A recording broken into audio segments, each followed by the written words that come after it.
Yeah, I'll request Dr. Sanjeeb to present the post-pod KBI pod.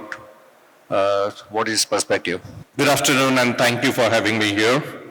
And I'm going to discuss about my perspective about pod kissing balloon pod and pod side branch pod. PCI bifurcation key points. Number one, the goal. The goal is to restore the natural fractal vessel geometry and the blood flow pattern. And as shown in this pictograph, we try to follow the Murray's law. The second is the strategy. Provisional stenting is the default strategy. And here we try to wire both branch, pedalate the main branch, stent the main vessel, do the pod, and if the pod is good, we can leave it there. And if the result is suboptimal, we move on to managing the side branch. So pod is an integral part of the bifurcation technique, and pod involves balloon dilatation of the proximal part of the stent for proper apposition before the exchanging the side branch wire.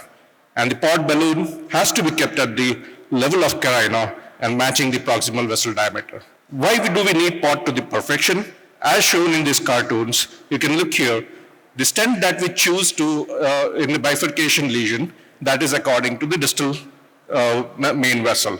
So obviously, you'll have malapposition in the proximal vessel. So therefore, we need a pod, and the pod balloon is positioned right at the carina, and you continue proximally. And if you are too proximal or too distal, that does not serve the purpose. And ideally, after the pod, the distal part of the stent should match the distal diameter and proximal with the proximal diameter. If the pod balloon is too proximal, then we can have a carina shift. If it is too distal, if it is too distal, it can have a carina shift. If it is too proximal, you have an incomplete expansion of the side branch stent, thereby making the wire crossing difficult. So what we need is a perfect balloon positioning, immediately proximal to the carina, reaching to the proximal part of the stent. Choice of the stent is very crucial. You need a stent which is conformable, which has a good side branch access, visible. Yes, we do with absorbable stents, but then visibility adds to it. The stent expansion capability should be known, and we should have a good radial stent. This is particularly true when you have a lot of mismatch between the distal vessel and the proximal vessel. So one should know the stent expansion limits, and that is more true when you are doing a left-band bifurcation disease.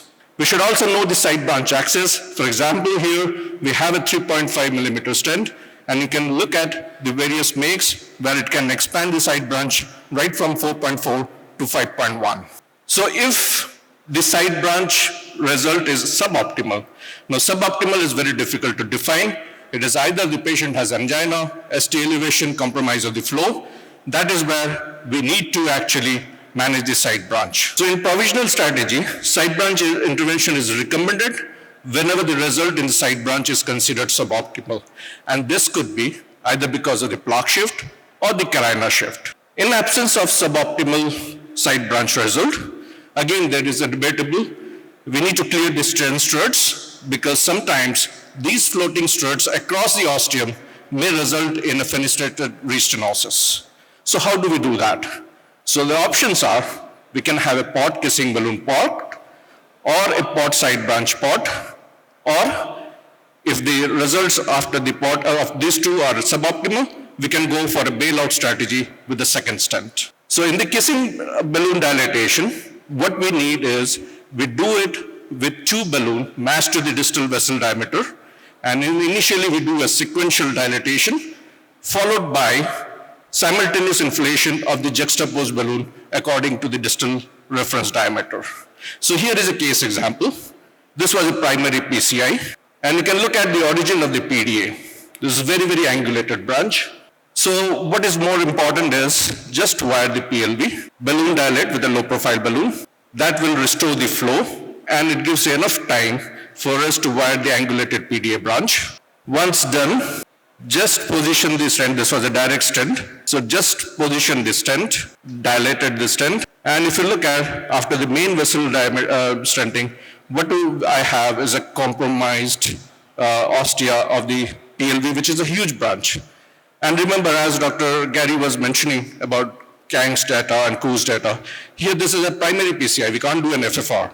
So all I want is the side branch, a huge side branch, to be very clear of the struts. So obviously, even after pot, this did not resolve. So I do a distal wire cross, side balloons dilatation, then a kissing, and finally you can see here the results. Both vessels are nicely opened up and filling. So this was pot, kissing balloon, pot.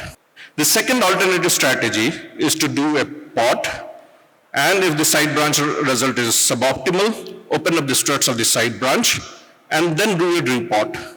Now here, repot, this is the final indispensable step, because when you do the side branch dilatation, you have a deformity at the malposition of the main vessel. So again, repeat pot is very, very crucial.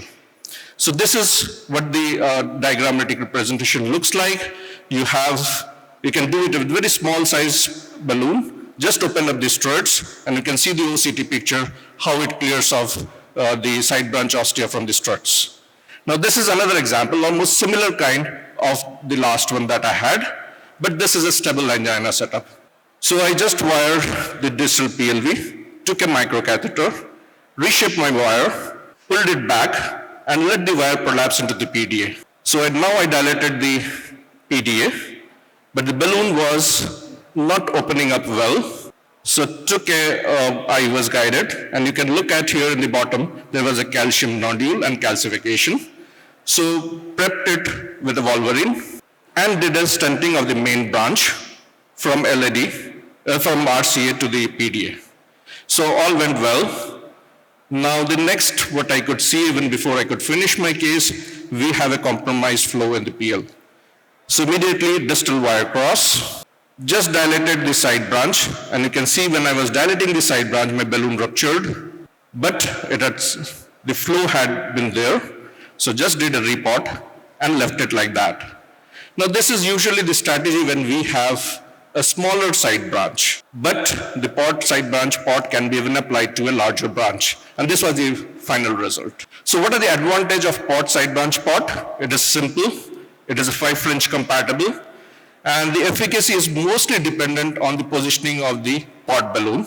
And we can finally reduce the malposition by, and maintain the circularity structure of the main branch. This is just my last case. And you can see here the LED diagonal.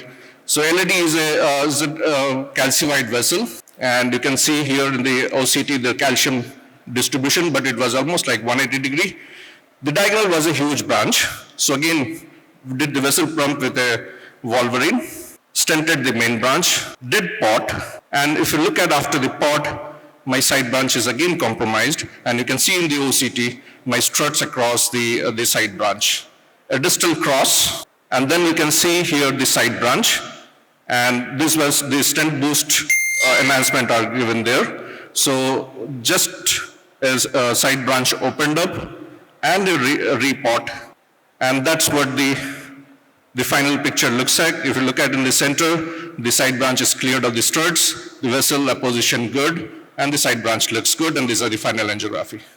So what is my perspective? Pot, side branch pot, or a pot kiss pot, this has been debated since the 14th EBC meeting. In a real world setting, pot kiss pot is the preferred strategy, as it is less likely to cause problematic stent deformation, a concept which has evolved with bench test. Most importantly, keep it open is the usual best approach.